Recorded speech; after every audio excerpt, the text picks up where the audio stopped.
കർത്താവിന്റെ തിരുനാമത്തിന് നന്ദിയുള്ള ഹൃദയത്തോടെ സ്തോത്രം ചെയ്യുന്നു. സമാഗതരായ എല്ലാ ദൈവദാസീദാസന്മാർക്കും എല്ലാ വിശുദ്ധന്മാർക്കും ക്രിസ്തീയ വന്ദനങ്ങൾ. പിന്നെയും നമുക്ക് ഒരുമിച്ച് കർത്താവിന്റെ സന്നിധിയിലേക്ക് അടുത്തു വരുവാൻ ദൈവം അവസരങ്ങളെ നൽകിയല്ലോ. ശനിയാഴ്ചയ്ക്ക് ശേഷം നാം ഒരുമിച്ച് ഇന്നാണല്ലോ കൂടുന്നത്.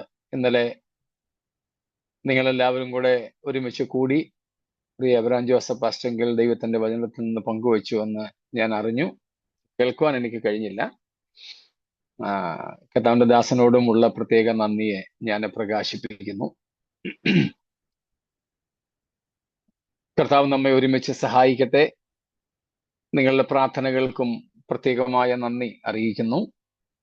അല്പം മുമ്പ് ക്ഷേമത്തോടെ വന്നു ചേരുവാൻ ദൈവം സഹായിച്ചു. അവിടെ ഇവിടെയായി ദൈവം നമ്മെ കാത്ത് സൂക്ഷിക്കുന്ന ദൈവത്തിന്റെ കരുണകൾക്കായി ദൈവത്തിന് വാഴ്വുകൾ അർപ്പിക്കുകയാണ്. പിന്നെയും ദൈവം നമ്മെ ഒരുമിച്ച് സഹായിക്കട്ടെ. തിരുവെഴുത്തുകളിലേക്ക് വേഗത്തിൽ നമുക്ക് തിരിയാം. വെളിപ്പാട് പുസ്തകം 14-ാം അധ്യായം 1 മുതൽ 5 വരെയുള്ള വാക്യങ്ങൾ നമ്മൾ കഴിഞ്ഞ ദിവസങ്ങളിൽ മനനം ചെയ്തു. കുഞ്ഞാടിനോടുകൂടെ സിയോൻ മലയിൽ നിൽക്കുന്ന 144,000 പേരും അവരുടെ ഭാഗ്യകരമായ അവസ്ഥകളുമൊക്കെയായിരുന്നു നമ്മൾ പഠിച്ചത്. കുഞ്ഞാടിനോടുകൂടെ ഈ 144,000 പേർ ഭൂമിയിലെ സിയോൻ മലയിലും ഒപ്പം സ്വർഗീയ സിയോൻ മലയിലും നിൽക്കുന്ന അനുഭവങ്ങൾ നമുക്ക് കാണാം. നമുക്കും ദൈവം അതിന് ഭാഗ്യം നൽകും. നാം ആദ്യം പോകുന്നത് കർത്താവിന്റെ സ്വർഗഭവനത്തിലേക്കാണെങ്കിലും പിന്നീട് കർത്താവ് നാമുമായി ഈ ഭൂമിയിലേക്ക് ഇറങ്ങി വരുമ്പോൾ നാമും ഭൂമിയിലെ സിയോൻ മലയിലും അതിനു മുൻപ് സ്വർഗീയ സിയോൻ മലയിലും നിൽക്കും എന്ന് നമുക്ക് മനസ്സിലാക്കാം. ആ ഭാഗങ്ങൾക്ക് ശേഷം നമ്മൾ 6ഉം 7ഉം വാക്യങ്ങളാണ് കഴിഞ്ഞ ദിവസം ചിന്തിക്കുവാൻ വേണ്ടി തുടങ്ങിയത്. ഒന്നും കൂടെ നമുക്ക് ആ വാക്യങ്ങൾ വായിക്കാം. 6 and 7. വേറൊരു ദൂതൻ ആകാശമധ്യേ പറക്കുന്നത് ഞാൻ കണ്ടു. ഭൂവാസികളായ സകല ജാതിയും ഗോത്രവും ഭാഷയും വംശവും ആയവരോട് അറിയിപ്പാൻ അവന്റെ പക്കൽ ഒരു നിത്യസുവിശേഷം ഉണ്ടായിരുന്നു. ദൈവത്തെ ഭയപ്പെട്ട് അവന് മഹത്വം കൊടുപ്പീൻ. അവന്റെ ന്യായവിധിയുടെ നാഴിക വന്നിരിക്കുന്നു. ആകാശവും ഭൂമിയും സമുദ്രവും നീരുറവുകളും ഉണ്ടാക്കിയവനെ നമസ്കരിപ്പീൻ എന്ന് അവൻ അത്യുച്ചത്തിൽ പറഞ്ഞുകൊണ്ടിരുന്നു. സ്തോത്രം. നാം ഇവിടെ നിന്നും കണ്ടത്, ഇവിടെ മുതൽ നമുക്ക് 6 ദൂതന്മാരെ വേറൊരു അല്ലെങ്കിൽ മറ്റൊരു എന്ന നിലയിൽ പരിചയപ്പെടുത്തിയിരിക്കുന്നത് കാണുവാൻ സാധിച്ചു. ആ വാക്യങ്ങളൊക്കെ നമ്മൾ കഴിഞ്ഞ ദിവസം കണ്ടു. എന്നാൽ അതിൽ ആദ്യത്തെ 3 പേരെ 1, 2, 3, ഒന്നാമത്തവൻ ഒന്നാമനെന്ന് പറയുന്നില്ല, എന്നാൽ രണ്ടാമത്തവനും മൂന്നാമത്തവനും രണ്ടാമതൊരു ദൂതൻ മൂന്നാമതൊരു ദൂതൻ എന്ന് പറഞ്ഞ് ആദ്യത്തെ 3 പേരെ അക്കമിട്ട് പരിചയപ്പെടുത്തുന്നു. ഈ 6 ദൂതന്മാർ വ്യത്യസ്തരാണ്. 13-ാം അധ്യായം വരെ കണ്ട ദൂതന്മാരിൽ നിന്നും ഈ 6 പേരും വ്യത്യസ്തരാണ്. ഈ 14-ാം അധ്യായത്തിലും ഈ 6 പേരും 6 വ്യത്യസ്ത ദൂതന്മാരാണ്. അതിൽ ആദ്യത്തെ ദൂതന്റെ ശുശ്രൂഷ സുവിശേഷീകരണം എന്നതാണ് എന്ന് നാം മനസ്സിലാക്കുന്നു. അദ്ദേഹം അറിയിക്കുന്ന സുവിശേഷത്തിന്റെ പേര് നിത്യസുവിശേഷം എന്നാണ്. നാം സുവിശേഷത്തെ പലതായിട്ട് തിരിച്ച് പഠിച്ചു. പഠന സൗകര്യാർത്ഥം അങ്ങനെ ചെയ്തതാണ്. ദൈവരാജ്യത്തിന്റെ സുവിശേഷം, ദൈവകൃപയുടെ സുവിശേഷം, പിന്നെ ഇപ്പോൾ നാം കാണുന്ന നിത്യസുവിശേഷം. പിന്നെ അരുതാത്ത സുവിശേഷത്തെ പറ്റിയും നമ്മൾ കണ്ടു. വേറൊരു സുവിശേഷം, അല്ലെങ്കിൽ അനദർ ഗോസ്പൽ, മറ്റൊരു സുവിശേഷം എന്ന നിലയിൽ. ഈ നിത്യസുവിശേഷം, അതിന്റെ അന്തസത്ത നമ്മൾ കണ്ടു. ഇത് ദൈവരാജ്യത്തിന്റെ സുവിശേഷമെന്നും വേണമെങ്കിൽ വിളിക്കപ്പെടാം എന്ന് മത്തായി 24:14 അടിസ്ഥാനമാക്കി നമ്മൾ കാണുകയുണ്ടായി. കൂടാതെ ഇതിന്റെ നിത്യസുവിശേഷം, ഈ നിത്യസുവിശേഷത്തിന്റെ സന്ദേശം യേശുവിൽ വിശ്വസിക്കുക എന്നോ ഒന്നുമല്ല. പ്രധാനമായിട്ടും അവിടെ പറയുന്ന 2-3 കാര്യങ്ങൾ എന്തൊക്കെയാ പറയുന്നത്? Fear God, ദൈവത്തെ ഭയപ്പെടുക, give him glory, ദൈവത്തിന് മഹത്വം കൊടുക്കുക, the final judgment hour is at hand. ന്യായവിധി വരുന്നു, Worship him, the creator God, not his creation. അതുകൊണ്ട് സ്രഷ്ടാവായ ദൈവത്തെ നമസ്കരിക്കുക അല്ലെങ്കിൽ ആരാധിക്കുക. ഇതാണ് ഈ നിത്യസുവിശേഷത്തിന്റെ അന്തസത്ത എന്ന് പറയുന്നത്. സ്തോത്രം. നിത്യസുവിശേഷത്തിന്റെ കണ്ടന്റ് എന്ന് പറയുന്നത്. യേശുവിൽ വിശ്വസിക്കാനായിട്ടൊന്നുമല്ല ഈ സന്ദേശം പറയുന്നത്. സത്യദൈവത്തെ, ഏക സത്യദൈവമേ ഉള്ളല്ലോ, ആ സത്യദൈവത്തെ ഭയപ്പെടുക. Reverence, not just a fear. ദൈവത്തോടുണ്ടാകേണ്ട ഭയം, അത് ഭക്തിയാണ്. That is godliness, integrity. It's something related to worship. ആരാധനയുമായി ബന്ധപ്പെട്ടതാണ് ഈ ദൈവത്തെ ഭയപ്പെടുക എന്ന് പറയുന്നത്. ദൈവത്തെ ഭയപ്പെടുക എന്നതിൻ്റെ മറ്റൊരർത്ഥമാണ് ദൈവത്തോട് ഭക്തിയുള്ളവരായിരിക്കുക. അതും ഏറ്റവും ഒടുവിൽ പറഞ്ഞത് സൃഷ്ടികളെ അല്ല, സ്രഷ്ടാവിനെ ആരാധിക്കുക. ഇത് രണ്ടും കൂടെ ചേർത്ത് വച്ചാൽ ആരാധ്യനായത് സ്രഷ്ടാവായ ദൈവം മാത്രമാണ് എന്ന് മനസ്സിലാക്കുക. ഞങ്ങളിവിടെ ഉത്തരഭാരതത്തിൽ സുവിശേഷമൊക്കെ അറിയിക്കുമ്പോൾ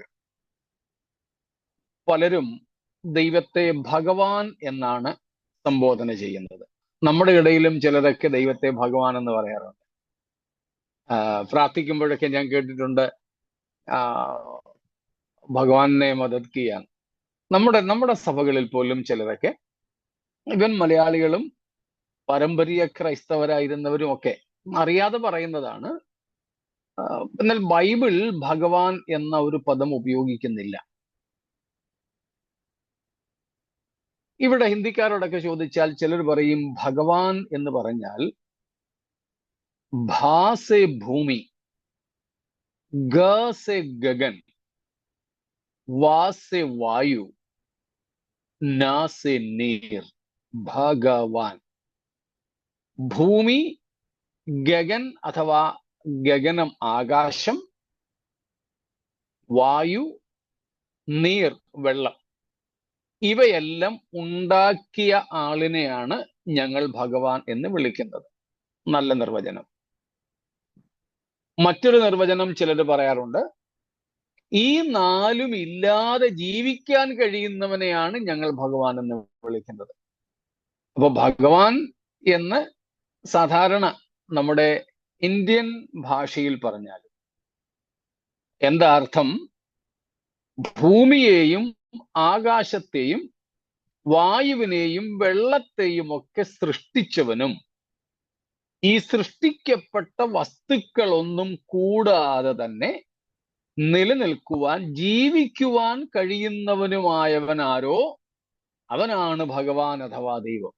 ശരി, ആ അർത്ഥത്തിലെടുത്താലും ഇവിടെ പറയുന്നു, നിങ്ങൾ ആരാധിക്കേണ്ടത്, നിങ്ങൾ ഭയപ്പെടേണ്ടത് ആരെയാണ്? ആകാശവും ഭൂമിയും സമുദ്രവും നീരുറവും ഉണ്ടാക്കിയവനെ. ഉണ്ടാക്കിയവനെ. സ്തോത്രം. സകല ചരാചരങ്ങളെയും ഞങ്ങൾ പള്ളിയിലായിരുന്ന സമയത്ത് പറയാറുണ്ടായിരുന്നു, കാണപ്പെടുന്നവയും കാണപ്പെടാത്തവയുമായ സകലത്തിൻ്റെയും സ്രഷ്ടാവായ ദൈവത്തിൽ ഞങ്ങൾ വിശ്വസിക്കുന്നു. നമുക്ക് കാണുവാൻ കഴിഞ്ഞിട്ടില്ലാത്തതും കഴിയാത്തതുമായ ധാരാളം സൃഷ്ടികളുണ്ട്. ജീവൻ ഉള്ളതും ജീവൻ ഇല്ലാത്തതുമുണ്ട്. ഇവയെ മുഴുവനും ആരാണോ ചമച്ചത്, സൃഷ്ടിച്ചത്, ആ ദൈവത്തെ വേണം ആരാധിപ്പാൻ, സൃഷ്ടികളെ അല്ല. ആദിമകാലം മുതൽ ഈ അന്ത്യകാലം വരെ, ഈ അന്ത്യകാലം എന്ന് ഞാൻ ഉദ്ദേശിക്കുന്നത് മഹാപീഡനകാലമാണ് കേട്ടോ. യേശുക്രിസ്തുവിന്റെ തേജസ്സിൻ പ്രത്യക്ഷത വരെ.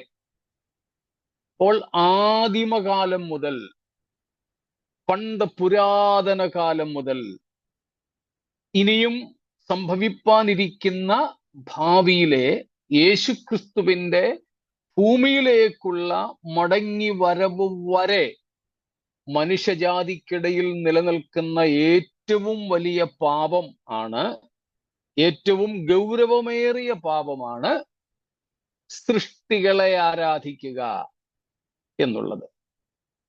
നാം അതിൻ്റെ നേർചിത്രം റോമാലേഖനം 1-ാം അധ്യായത്തിന്റെ 19 മുതൽ കാണുന്നുണ്ട്.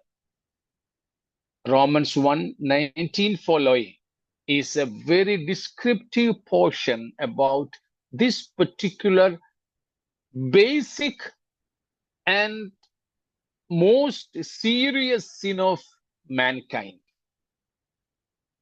എടുത്തെങ്കിൽ ഒന്ന് വായിച്ചോളൂ. ദൈവത്തെക്കുറിച്ച് അറിയാകുന്നത് അവർക്ക് വെളിവായിരിക്കുന്നു, ദൈവം അവർക്ക് വെളിവാക്കിയല്ലോ. അവന്റെ നിത്യശക്തിയും ദിവ്യത്വമായി അവന്റെ അദൃശ്യ ലക്ഷണങ്ങൾ ലോക സൃഷ്ടി മുതൽ അവന്റെ പ്രവൃത്തികളാൽ ബുദ്ധിക്ക് തെളിവായി വെളിപ്പെട്ടു വരുന്നു. അവർക്ക് പ്രതിവാദം ഇല്ലാതിരിക്കേണ്ടതിന് തന്നെ.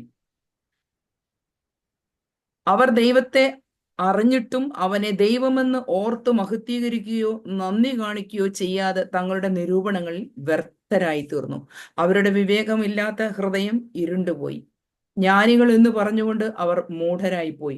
അക്ഷയനായ ദൈവത്തിന്റെ തേജസ്സിനെ അവർ ക്ഷയമുള്ള മനുഷ്യൻ, പക്ഷി, നാൽക്കാലി, ഇഴജാതി എന്നിവരുടെ രൂപസാദൃശ്യമായി മാറ്റിക്കളഞ്ഞു. കണ്ടോ? അനീതി കൊണ്ട് 18-ാമത്തെ വാക്യത്തിലുണ്ട്. 18 കൂടെ ഒന്ന് വായിച്ചു. അനീതി കൊണ്ട് സത്യത്തെ തടുക്കുന്ന മനുഷ്യരുടെ സകല അഭക്തിക്കും അനീതിക്കും നേരെ ദൈവത്തിന്റെ കോപം സ്വർഗത്തിൽ നിന്ന് വെളിപ്പെടുന്നു. ഇതിന്റെ ഒരു അന്തിമ രൂപമാണ് നമ്മൾ ഇപ്പോൾ വായിച്ച അല്ലെങ്കിൽ പഠിക്കുന്ന വെളിപ്പാട് 14-ന്റെ 6-7. അനീതി കൊണ്ട് സത്യത്തെ തടുക്കുന്ന മനുഷ്യരുടെ സകല അഭക്തിക്കും അനീതിക്കും നേരെ ദൈവത്തിന്റെ കോപം സ്വർഗത്തിൽ നിന്ന് വെളിപ്പെടുന്നു. ആ ഭാഗങ്ങളിൽ 2 വെളിപ്പാടുകളുണ്ട്. 17 വരെയുള്ള, 14 തൊട്ട് 17 വരെയുള്ള ഭാഗത്ത് ദൈവത്തിന്റെ നീതിയുടെ വെളിപ്പാടാണ് വിശ്വാസത്താൽ. എന്നാൽ 18 മുതൽക്ക് ദൈവത്തിന്റെ ക്രോധത്തിന്റെ, കോപത്തിന്റെ വെളിപ്പാടാണ്. എന്തുകൊണ്ടാ ദൈവത്തിന്റെ ക്രോധം വെളിപ്പെടുന്നത്? മനുഷ്യരുടെ അഭക്തി നിമിത്തവും അനീതി നിമിത്തവും. പൗലോസിന്റെ ഭാഷയിൽ പറഞ്ഞാൽ 2 തെസലോനിക്കർ 2-ാം അധ്യായത്തിൽ നമ്മൾ നേരത്തെ പഠിച്ചിട്ടുള്ള 9 മുതൽക്കുള്ള വാക്യങ്ങൾ വെച്ച് നോക്കിയാൽ, സത്യത്തെ അവർ സ്നേഹിക്കാത്തത് നിമിത്തം, അവർ സത്യത്തെ സ്നേഹിക്കാതെ, സത്യത്തെ നിരസിച്ച്, സത്യത്തെ തടുത്ത് അനീതിയും അഭക്തിയുമായത് ചെയ്തത് നിമിത്തമാണ് ദൈവത്തിന്റെ ക്രോധം മനുഷ്യരുടെ മേൽ സ്വർഗത്തിൽ നിന്ന് വെളിപ്പെടുന്നത്. അതെന്താണ് അഭക്തി? ദൈവത്തെക്കുറിച്ച് മനുഷ്യർക്ക് വെളിവായി കിട്ടിയതിനനുസരിച്ച് അവർ ദൈവത്തെ മഹത്വപ്പെടുത്തിയില്ല.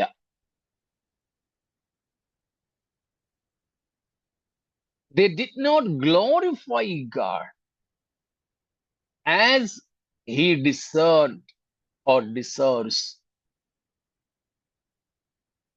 As human beings ought to glorify God, they didn't.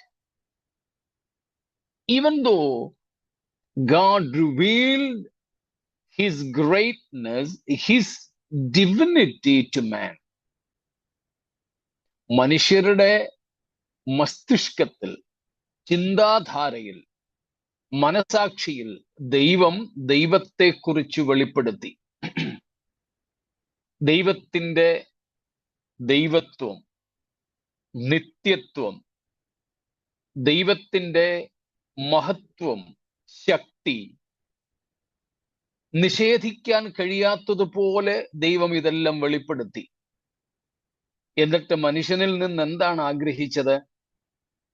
ആഗ്രഹിച്ചത് എന്നതിനേക്കാൾ ആവശ്യപ്പെടുന്നത് ദൈവത്തെ ദൈവം എന്ന് ഓർത്ത് മഹത്വീകരിക്കുക, ദൈവത്തിന് അർഹമായ മഹത്വം നൽകുക.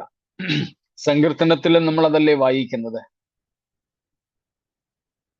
ദൈവത്തിന് മഹത്വം കൊടുപ്പീൻ, അവന്റെ നാമത്തിന് തക്ക മഹത്വം കൊടുപ്പീൻ. Glorify or honor God as he is ought to be glorified or honored.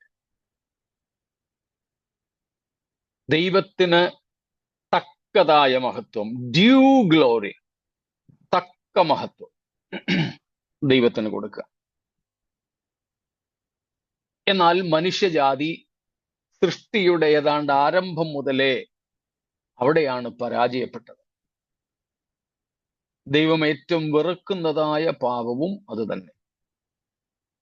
നമ്മുടെ ഇടയിലായാൽ പോലും ദൈവത്തിന് മാത്രം അർഹമായ മഹത്വം പലപ്പോഴും നാം ദൈവത്തിന് കൊടുക്കാതിരിക്കുന്നു.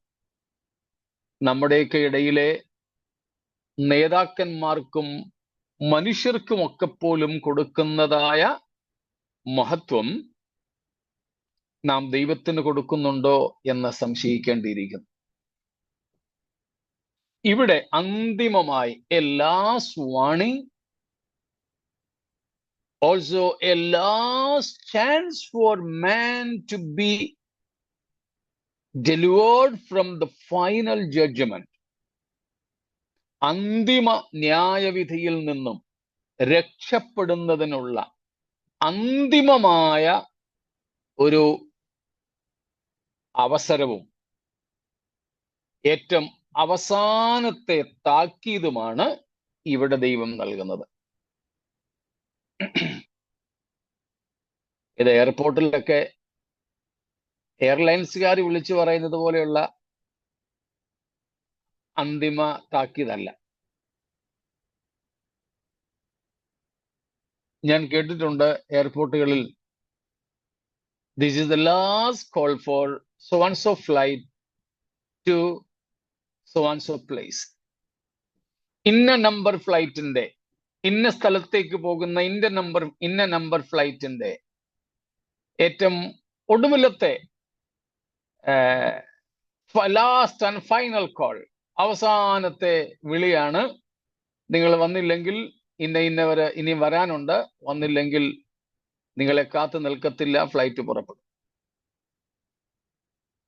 എത്ര പ്രാവശ്യം ഇത് ഫൈനൽ കോൾ ആണെന്ന് അവർ വിളിച്ചു പറയുമെന്ന് എനിക്കൊരു പിടുത്തമില്ല.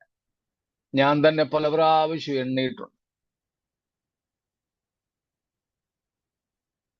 ഒടുവിൽ പേര് വിളിച്ചു പറയും, ഇന്നവരെ കാണാനുണ്ട്. അത് കഴിഞ്ഞ് അവിടെയൊക്കെ മറ്റ് ഫ്ലൈറ്റുകൾ കാത്തിരിക്കുന്നവരുടെയൊക്കെ അടുക്കൽ പോകും. വാഷ്റൂമുകളുടെയൊക്കെ വാതിൽ പോയി നിന്നും ഇവർ വിളിച്ചു പറയും, ഇന്ന ഫ്ലൈറ്റ് പുറപ്പെടാൻ പോകുന്നു, ഇന്നവരുണ്ടെങ്കിൽ പെട്ടെന്ന് വരണം. എയർലൈൻസുകാരുടെ ഫൈനൽ കോൾ അല്ല ഇവിടെ ദൂതൻ വിളിച്ചു പറയുന്നത്.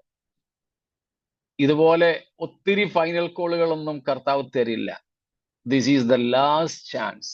This is the last and final call for humanity to repent from their sins, especially the sin of idolatry, worshipping the creatures, to turn towards the Creator.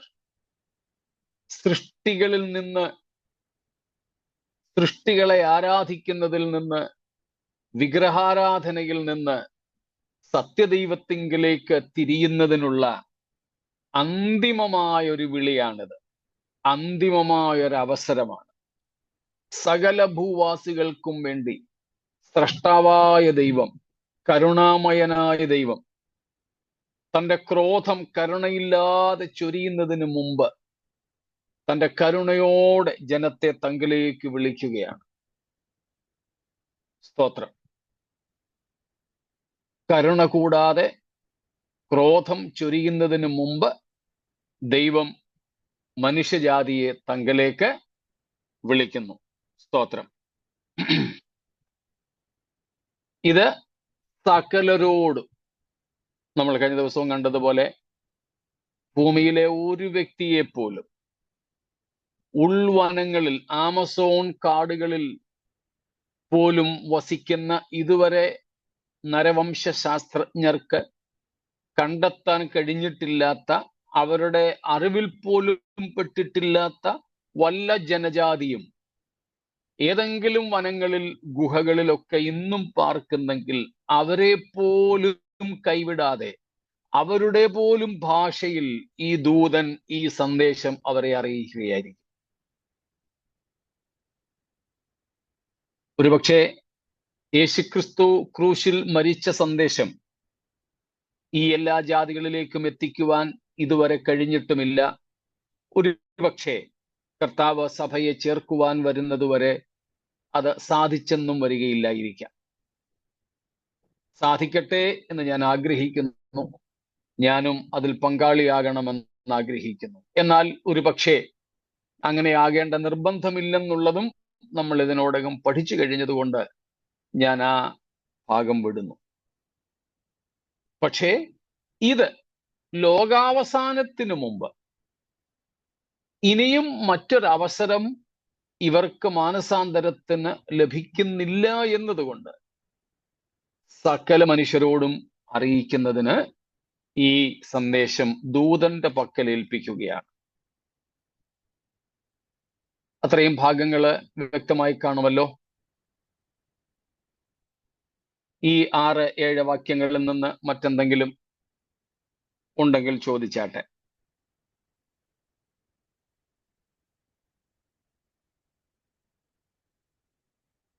ഇവിടെ രക്ഷിക്കപ്പെടേണ്ട ആവശ്യമില്ലല്ലേ പാസ്റ്റർ? ജസ്റ്റ് അറിഞ്ഞാൽ മാത്രം മതി.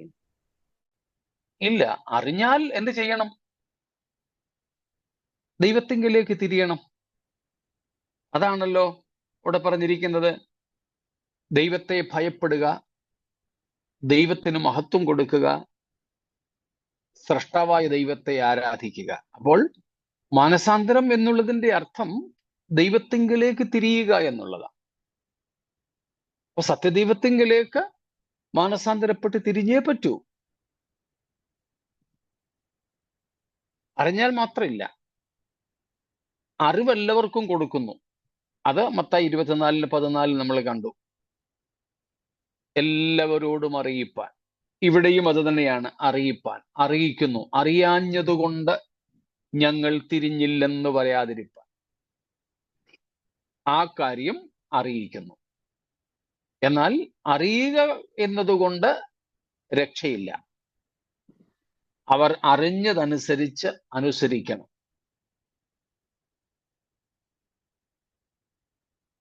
യേശുക്രിസ്തുവിനെ അനുകരിക്കുകയും അനുഗമിക്കുകയും ചെയ്യുന്ന ഒരനുഭവം. നമ്മള് 14:1-5 വരെ അതാണ് കാണുന്നത്.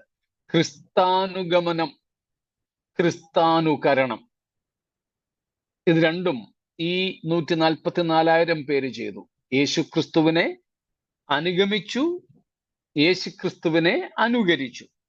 ക്രിസ്ത്യാനികളായ നാമും ദൈവമക്കളായ നാമും ചെയ്യേണ്ടതാണ്. ഇവിടെയും അതിൽ നിന്നും വ്യത്യസ്തമല്ല. ഇവിടെ ക്രൂശിനെ മാത്രം എടുത്തു പറയുന്നില്ല എന്നേ ഉള്ളൂ.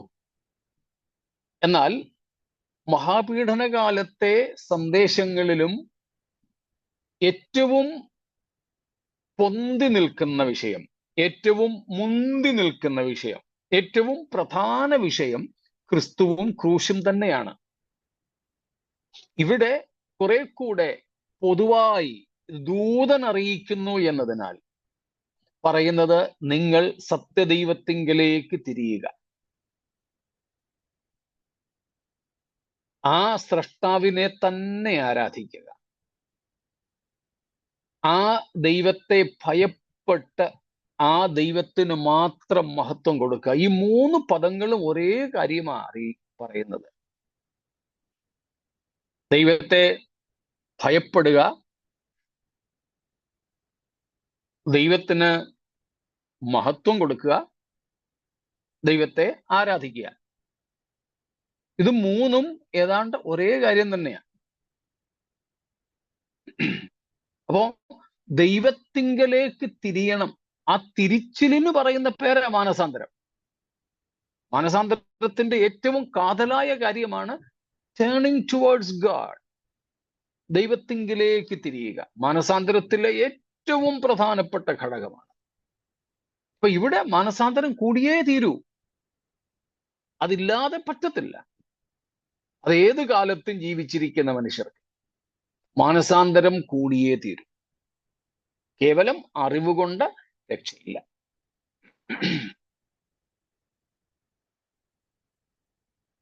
വ്യക്തമായോ? And this is the last opportunity for the Gentile. Of course. കാരണം തീരാൻ പോവാ, കർത്താവ് വരാൻ പോവാ. കർത്താവ് തന്റെ വിശുദ്ധന്മാരുമൊത്ത് ഇറങ്ങി വരാൻ പോകുന്നു. പിന്നെ ഒരു അവസരം ഇല്ല. ഇവിടെ അന്നേരം യേശു രക്ഷിതാവെന്നുള്ള ആ സുവിശേഷം വരുന്നില്ല. ആ ദൈവകൃപയുടെ സുവിശേഷത്തിനകത്ത് ക്രിസ്തുവും ക്രൂശും മാത്രം നമ്മൾ എടുത്ത് കാട്ടുന്നത് പോലത്തെ ഒരു സന്ദേശമല്ല ഇവിടെ.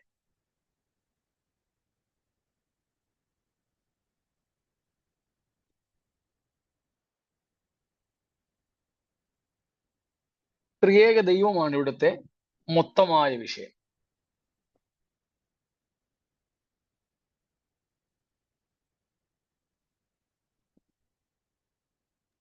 ഇത് നോയയുടെ ജലപ്രളയ കാലത്തുള്ള ആ ഒരു ഇതുമായിട്ട് കോറിലേഷനിലുണ്ടോ?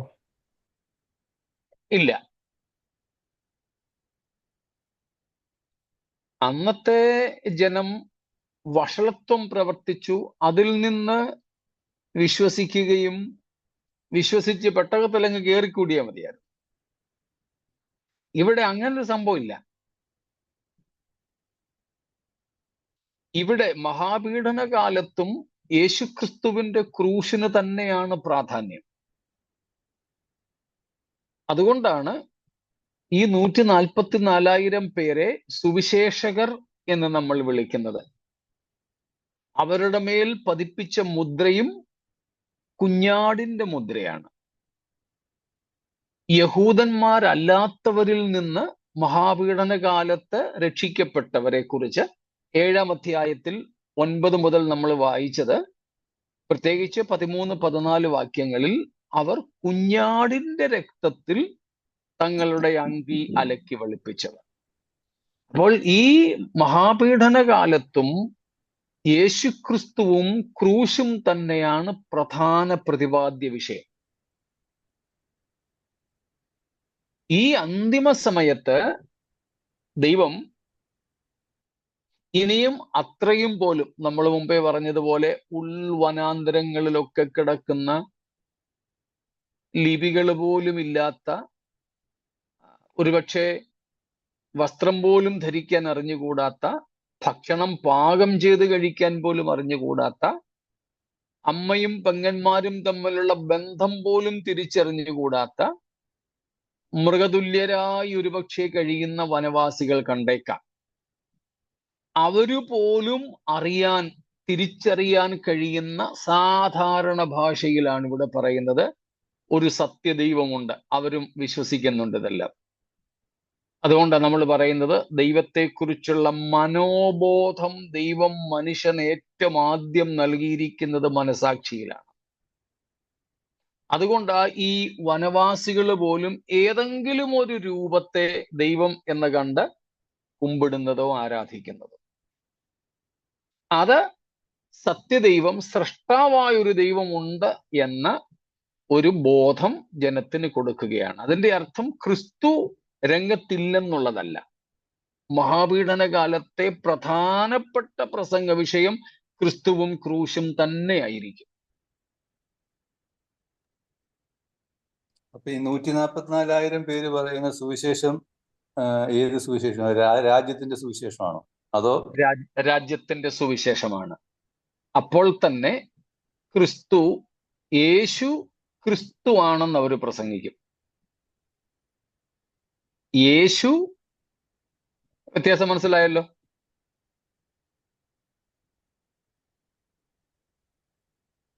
ഇല്ല. പക്ഷെ യോഹന്നാൻ സ്നാപകൻ പറഞ്ഞ സുവിശേഷത്തിൽ അതുണ്ടോ? ഉണ്ടായിരുന്നോ? അത് രാജ്യത്തിന്റെ സുവിശേഷമായിരുന്നു. യേശു വരുന്നു എന്നാണ് അദ്ദേഹം പ്രസംഗിച്ചത്. സ്നാപകൻ പ്രസംഗിച്ചത് മശിഹ വരുന്നു. നിങ്ങൾ യഹൂദന്മാർ ആദ്യം മുതൽ കാത്തിരിക്കുന്ന, ദൈവം ആദ്യം മുതൽ വാഗ്ദത്തം ചെയ്ത മശിഹ വരുന്നു, ദാ എന്റെ തൊട്ടു പുറകിലുണ്ടെന്നാണ് അദ്ദേഹം പ്രസംഗിച്ചത്. ഈ 144,000 പേര് പ്രസംഗിക്കുന്നത് മശിഹ വന്നു കഴിഞ്ഞു. നമ്മളും അതാ പറയുന്നത്. മശിഹ വന്നു, അത് ഇന്നയാളായിരുന്നു. ആരായിരുന്നു മശിഹ? ക്രിസ്തു ആയിരുന്നു. അല്ല, യേശു ആയിരുന്നു.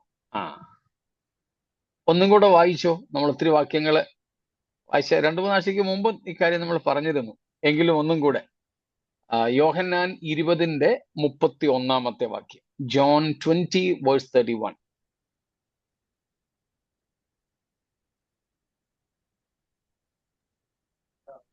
എന്നാൽ യേശു ദൈവപുത്രനായ ക്രിസ്തു എന്ന് നിങ്ങൾ വിശ്വസിക്കേണ്ടതിനും തൽക്കാലം മതി സുജയ. എന്താ വിശ്വസിക്കേണ്ടത്? യേശു ദൈവപുത്രനായ ക്രിസ്തു ആണെന്ന് വിശ്വസിക്കും. 2 ആഴ്ചയ്ക്ക് മുമ്പ് ഞാൻ പറഞ്ഞല്ലോ, സ്നാനത്തിന് നമ്മളെ വെള്ളത്തിൽ ഇറക്കി നിർത്തിയിട്ട് പാസ്റ്റർമാർ ചോദിക്കുന്ന നീണ്ട ചോദ്യം, അതിന്റെ ആവശ്യമില്ലെന്ന് ഞാൻ അന്ന് പറഞ്ഞായിരുന്നല്ലോ. ഇത്രയും മാത്രം ചോദിച്ചാൽ മതി.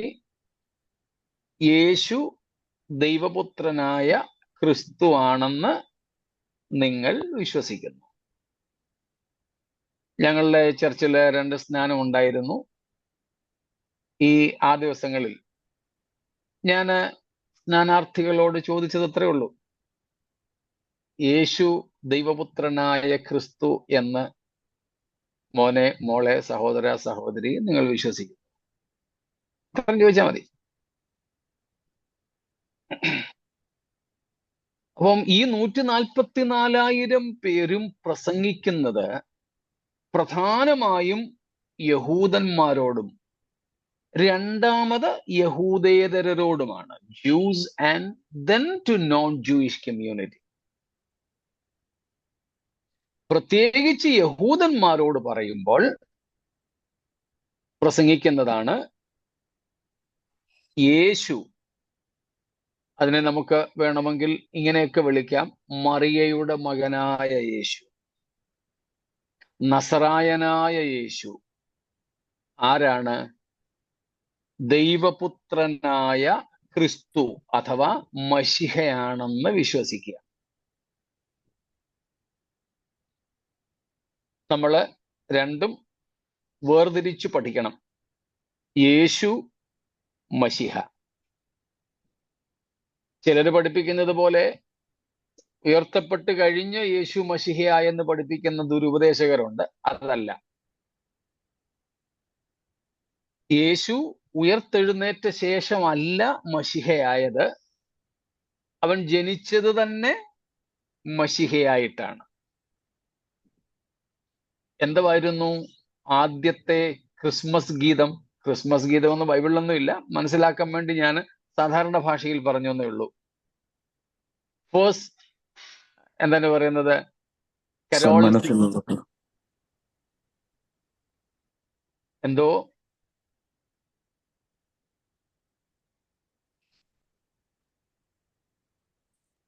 അത്യുന്നതങ്ങളിൽ ദൈവത്തിന് ദൈവത്തിന് മഹത്വം. എന്നിട്ട് അത് കഴിഞ്ഞിട്ട് എന്തായിരുന്നു ദൂതന്മാരോട് പറഞ്ഞ സന്ദേശം? അതിനോട് ചേർത്ത് വെച്ച്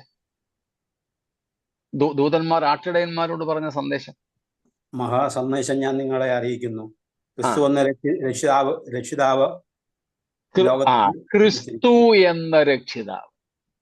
അപ്പോൾ യേശു ജനിച്ചത് തന്നെ ആരായിട്ടാണ്? മെസ്സായ, ക്രിസ്തുവായിട്ടാ. നമ്മുടെ ഇടയിലെ ഈ അടുത്ത കാലത്തുള്ള കുറെ ടെലിപ്രീച്ചേഴ്സും ന്യൂജൻ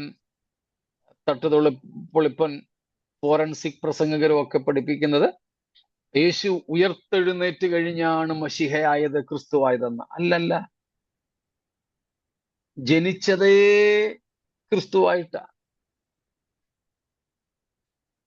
യേശു എന്നത് ഒരു വ്യക്തിയുടെ പേര്, മശിഹ എന്നത് ദൈവം ആ വ്യക്തിയെ ആക്കി വെച്ച ആ ഒരു പ്രത്യേക പദവിയുമാണ്. ആ പദവിയിൽ തന്നെയായിരുന്നു യേശുവിന്റെ ജനനം.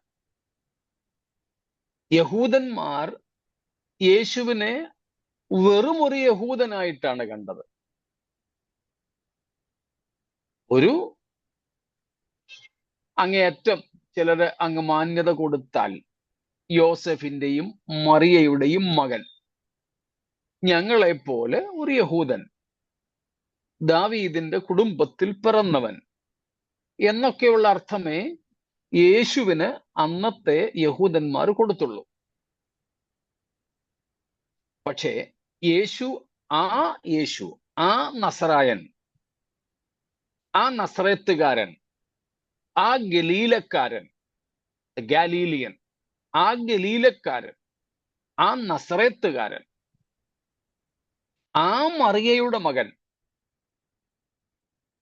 ആ യോസെ, യഹൂദ, യാക്കോബ് തുടങ്ങിയവരുടെ സഹോദരനായ യേശു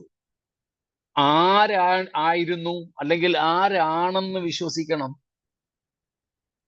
കർത്താവായ ക്രിസ്തു എന്ന രക്ഷിതാവ്, മെസ്സായ, ദൈവപുത്രനായ അല്ലെങ്കിൽ രക്ഷിതാവായ ക്രിസ്തു എന്ന് വിശ്വസിക്കണം. അത് അക്കാലത്തായിരുന്നു കേട്ടോ.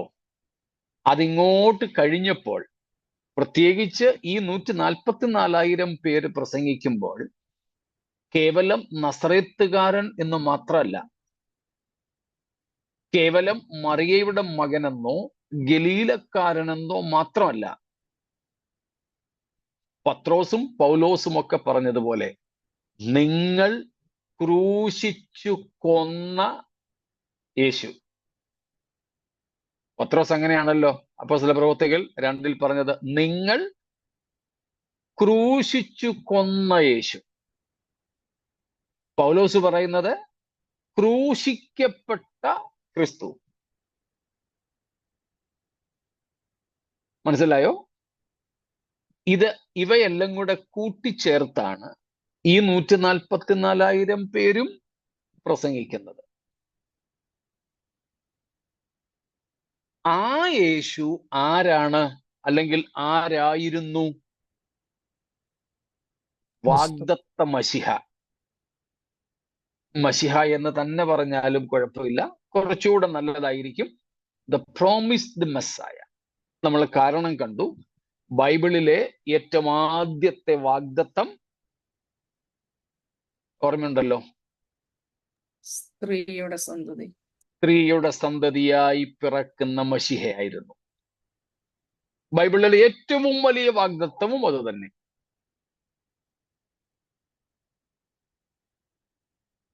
അപ്പം ആ വാഗ്ദത്തം മശിഹയായിരുന്നു നിങ്ങൾ, അല്ലെങ്കിൽ നിങ്ങളുടെ പിതാക്കന്മാർ, അല്ലെങ്കിൽ യഹൂദന്മാർ പറയുമ്പം നമ്മുടെ പിതാക്കന്മാർ റോമക്കാരുടെ കയ്യിൽ ഏൽപ്പിച്ചിട്ട് ക്രൂശിച്ചു കൊന്ന യേശു. ഇതാണ് പ്രസംഗ വിഷയം. അവൻ ദൈവപുത്രനാണ്.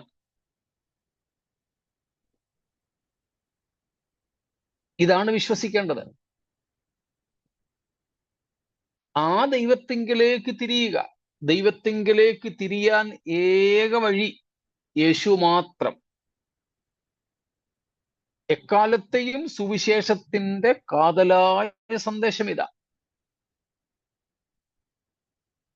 ഇത് മാത്രം പറഞ്ഞാൽ മതി. സുവിശേഷത്തിനകത്ത് ഇത് മാത്രം മതി.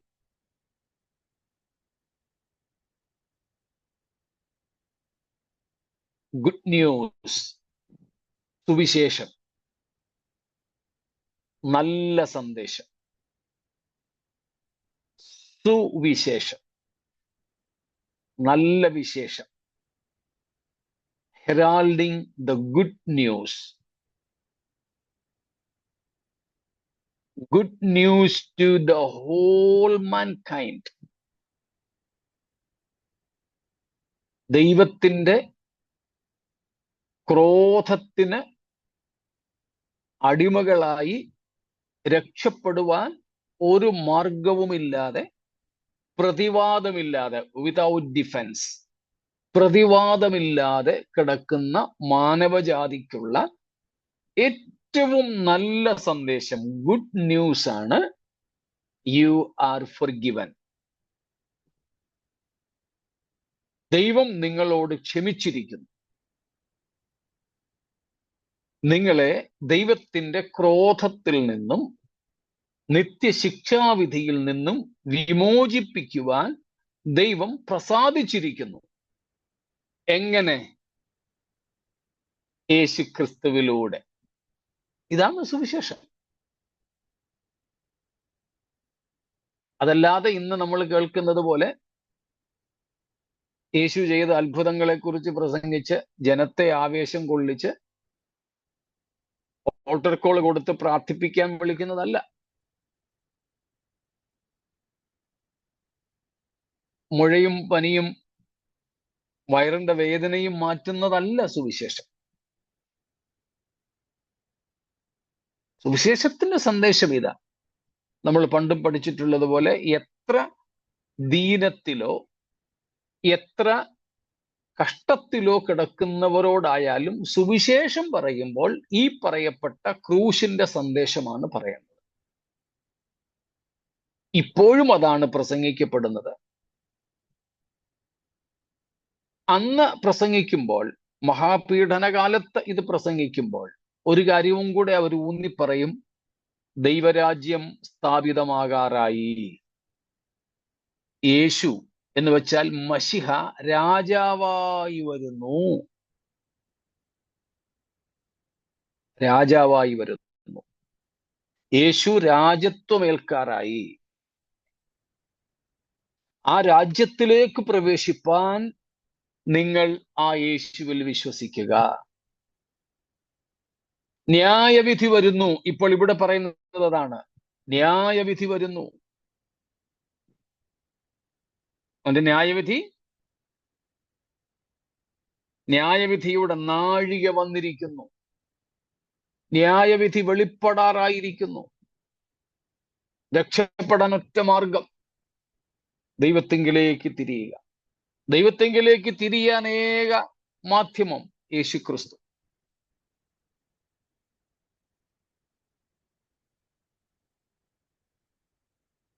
ഇതാണ് ആത്യന്തികമായ സന്ദേശം എക്കാലത്തും. അതുകൊണ്ടാണ് കുഞ്ഞാടിന്, യേശുക്രിസ്തുവിന് പ്രസക്തിയും പ്രാധാന്യവും ഉള്ളത്. So the message of the cross,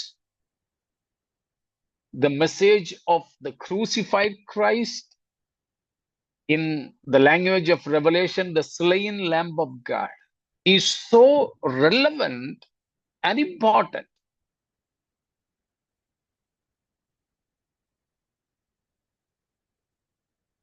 വ്യക്തമായോ? ദൂതന്മാർക്ക് മറ്റെന്തെങ്കിലും? ക്രൂശുമായി ബന്ധമില്ലാന്ന് കഴിഞ്ഞ ക്ലാസ്സിൽ പറഞ്ഞില്ലായിരുന്നു. അതെ, അതുകൊണ്ടാണ് ഇവിടെ ദൂതന്മാർ അക്കാര്യം പറയാത്ത, ദൂതൻ അക്കാര്യം പറയാത്ത, ദൈവത്തിങ്കിലേക്ക് തിരിഞ്ഞുകൊള്ളുക. കാരണം ഇത്രയും നാളും ഈ 144,000 പേര് ക്രൂശിനെ കുറിച്ച് പ്രസംഗിച്ചു കഴിഞ്ഞു. ഇതൊരു അന്തിമ വിളിയായി മാത്രം ദൂതൻ സകലരോടും ഒരുമിച്ച് പറയുന്നു. കാരണം ദൂതന്മാർക്ക്, അവർ രക്ഷിക്കപ്പെട്ടവരല്ല, രക്ഷിക്കപ്പെടേണ്ട ആവശ്യം അവർക്കില്ല. അവർക്ക് വേണ്ടിയല്ല യേശു മരിച്ചത്. നാം എബ്രായർ 2:15 അക്കാര്യം കാണുന്നുണ്ടല്ലോ. ദൂതന്മാരെ സംരക്ഷണ ചെയ്യുവാനല്ല, അബ്രഹാമിന്റെ സന്തതിയെ സംരക്ഷണ ചെയ്യുവാൻ അത്രേ യേശു ക്രിസ്തു വന്നതെന്ന്. അപ്പോൾ ദൂതന്മാർക്ക് ക്രൂശുമായിട്ട് ബന്ധമില്ല. യേശുക്രിസ്തുവിന്റെ രക്ഷണ്യ പ്രവൃത്തിയുമായി ദൂതന്മാർക്ക് നേരിട്ട് വ്യക്തിബന്ധമില്ല. എന്ന് വെച്ചാൽ ദൂതന്മാരായ യേശുവിന്റെ ജനന വാർത്ത അറിയിച്ചത്, യേശുവിന്റെ ഉയർപ്പിന്റെ വാർത്ത അറിയിച്ചതും ദൂതന്മാരാണ്. കൂടാതെ യേശുക്രിസ്തു മടങ്ങി വരുമെന്ന് ശിഷ്യന്മാരോട് അപ്പോസ്തല പ്രവൃത്തി 1:11 അറിയിച്ചതും ദൂതന്മാരാണ്. ആ നിലകളിലൊക്കെ യേശുവും ക്രൂശും ഒക്കെയായിട്ട് ദൂതന്മാർക്ക് ബന്ധമുണ്ടെന്നേ ഉള്ളൂ. അല്ലാതെ നമുക്ക്, മനുഷ്യർക്ക് യേശുക്രിസ്തുവിന്റെ ക്രൂശുമായി, ആ ക്രൂശിലൂടെ ലഭിക്കുന്ന രക്ഷയുമായി, യേശുക്രിസ്തുവിലെ വിശ്വാസവുമായി ബന്ധമുള്ളതുപോലെ ഒരു ബന്ധം ദൂതന്മാർക്കില്ല. അതുകൊണ്ട് തന്നെ ആ ക്രൂശിനെ പറ്റി പ്രസംഗിക്കുവാൻ അവർക്ക് ദൈവം അനുവാദം കൊടുത്തിട്ടുമില്ല. അത് നമ്മളെ, രക്ഷിക്കപ്പെട്ടവരെയാണ് ഏൽപ്പിച്ചിട്ടുള്ളത്. അതുകൊണ്ടാണ് ഈ ദൂതൻ ഇവിടെ യേശുക്രിസ്തുവിന്റെ ക്രൂശിനെ കുറിച്ചല്ല പ്രസംഗിച്ചത്, ദൈവത്തിങ്കലേക്ക് മനം തിരിയുക എന്ന അർത്ഥത്തിൽ.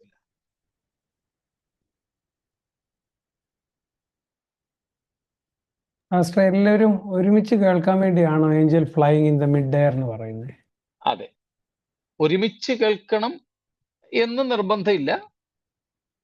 എല്ലാവരും അറിയുക, ഏറ്റവും കുറഞ്ഞ സമയം കൊണ്ട് എല്ലാവരും കേൾക്കുക, അല്ലെങ്കിൽ അറിയുക.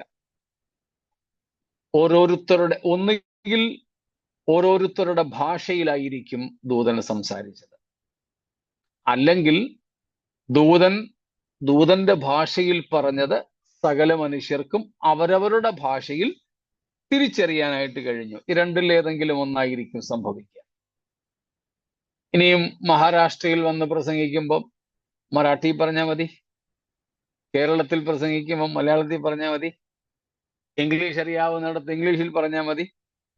പറന്നുകൊണ്ട് ദൂതൻ ഇത് പ്രസംഗിക്കുമ്പോൾ ഒരേ സമയം തന്നെ എല്ലാവരും കേട്ടില്ലെങ്കിൽ പോലും എല്ലാവർക്കും കേൾക്കാനും മനസ്സിലാകാനും കഴിയുന്ന ഭാഷയിൽ അതറിയിച്ചു. ഒരുപക്ഷെ ദൂതൻ ഇത് സംസാരിക്കുമ്പോൾ കേൾക്കുന്നവർക്ക് അവരവരുടെ ഭാഷയിൽ മനസ്സിലാക്കാനായിട്ട് കഴിയുമായിരിക്കും. അങ്ങനെയും ആകാം.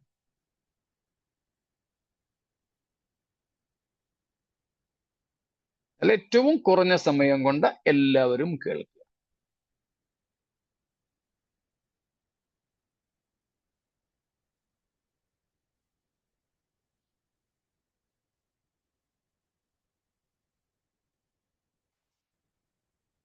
മറ്റെന്തെങ്കിലും?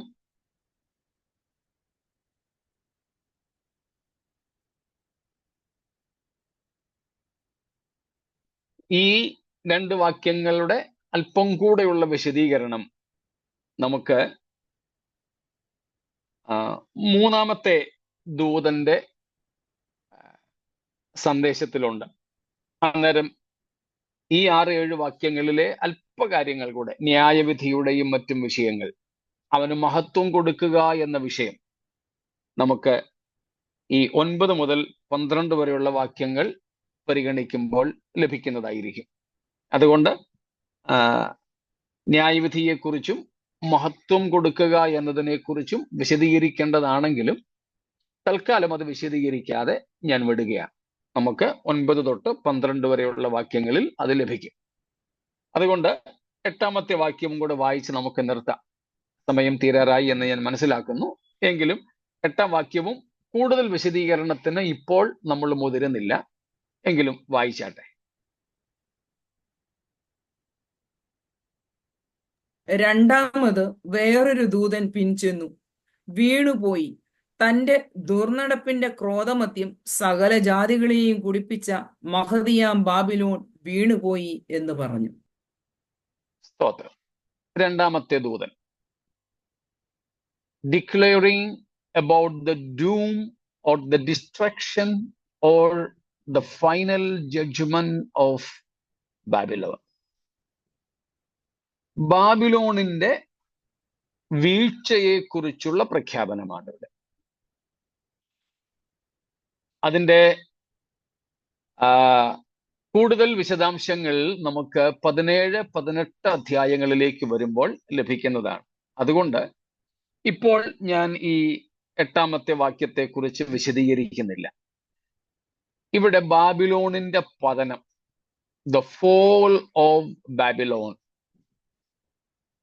ബാബിലോൺ അതിന് പല അർത്ഥങ്ങളുണ്ട്. ലിറ്ററൽ ബാബിലോൺ, അക്ഷരീയമായ ബാബിലോൺ. ഉൽപ്പത്തി 10ാം അധ്യായം മുതൽ നാം കണ്ടുവരുന്ന ശിനാർ ദേശത്ത് സ്ഥാപിക്കപ്പെട്ട ബാബിലോൺ. ഉൽപ്പത്തിയിൽ നിമ്രോദിന്റെ കാലത്തും അല്ലെങ്കിൽ ബാബേൽ ഗോപുരം അതിനോടനുബന്ധിച്ചും പിന്നീട് ഇങ്ങോട്ട് വരുമ്പോൾ യഹൂദന്മാരുടെ അടിമത്വം, ബാബിലോണിയ അടിമത്വം, ബാബിലോണിയൻ എക്സൈൽ, നെബൂഖദ്നേസർ തുടങ്ങിയ രാജാക്കന്മാരുടെ കാലത്തും ഒക്കെയാണ് ബാബിലോൺ നമ്മുടെ മനസ്സിൽ ഇങ്ങനെ തെളിഞ്ഞു നിൽക്കുന്നത്. അത് അക്ഷരീയമായ ബാബിലോണാണ്.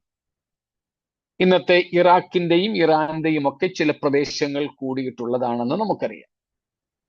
മറ്റൊന്ന്, ഇവിടെ പറയുന്ന ബാബിലോൺ ഈ സമയത്തെ റോമിനെ, ഈ മഹാപീഡന കാലത്തെ റോമിനെ കുറിക്കുവാനും ബാബിലോൺ എന്ന പദം എന്ന പേര് ഉപയോഗിക്കുന്നുണ്ട്. ഇത് രണ്ടും അക്ഷരീയ അർത്ഥമാണ്. കൂടുതൽ വിശദീകരണം ഇവിടെ ഇല്ല, ഇത് മാത്രം പറഞ്ഞു നിർത്തുക. So literally Babylon is the very place, very city or the very kingdom and empire. Finally, it concludes to a city that is literally established here on earth, Babylon. And during these tribulation period, Babylon also can literally be understood as the Roman Empire, rather the revived Roman Empire.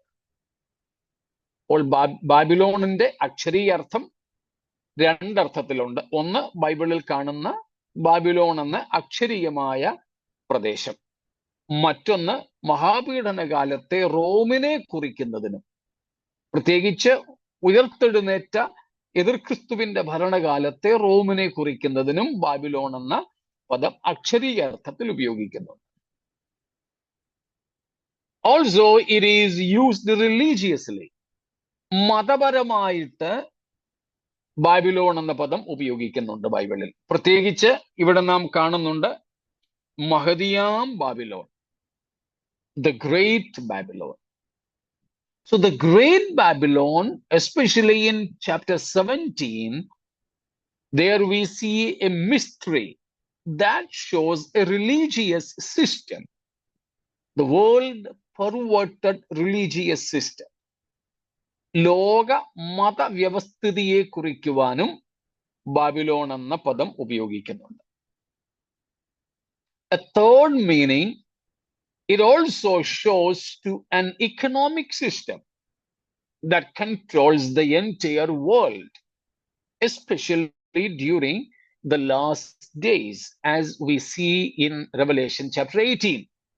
18ാം അധ്യായത്തിൽ, വെളിപ്പാട് 18ാം അധ്യായത്തിൽ കാണുന്നത് പോലെ ബാബിലോണിന് ഉള്ള മൂന്നാമതൊരർത്ഥമാണ് ഒരു economic സമ്പദ് വ്യവസ്ഥിതിയെ മുഴുവനും, ലോക സമ്പദ് വ്യവസ്ഥയെ നിയന്ത്രിക്കുന്ന ഒരു സ്ഥാപനം എന്ന നിലയിൽ, ഒരു സാമ്പത്തികമായ, ധനകാര്യപരമായ, വാണിജ്യപരമായ ബാബിലോൺ.